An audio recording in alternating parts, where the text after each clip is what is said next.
एक छोटी बच्ची मोमिना ने सवाल किया है कि सर ये बताएं कि क्या सूरह जिन पढ़ने से जिन्नात हाजिर हो जाते हैं और वो परेशान करते हैं, आया ये बात दुरुस्त है या नहीं। जी बेटा, ये बात मशहूर है कि सूरह जिन पढ़ें तो जिन्नात आ जाते हैं, 40 बार लगातार पढ़ें तो जिन्नात कब्ज़े में आ जाते हैं। अगर ये बात सच होती तो मैंने हिफ्ज़ किया है, पता नहीं कितनी बार पढ़ चुके हैं, हमारे पास आज तक कोई जिन नहीं आया। ये बात गलत है, इसकी कोई असर नहीं है।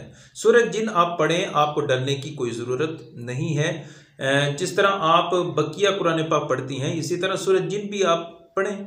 रहा सवाल कि इसको सूरह जिन क्यों कहा जाता है, तो बेटा इस सूरह के शुरू में जिन्नात की एक जमात का जिक्र है कि जिन्होंने मक्का और ताइफ के दरमियान नखला के मकाम पर फजर की नमाज में नबी अकरम सल्लल्लाहु अलैहि वसल्लम को कुरान पढ़ते हुए सुना और फिर वो अल्लाह और अल्लाह के रसूल सल्लल्लाहु अलैहि वसल्लम पर ईमान ले आए थे।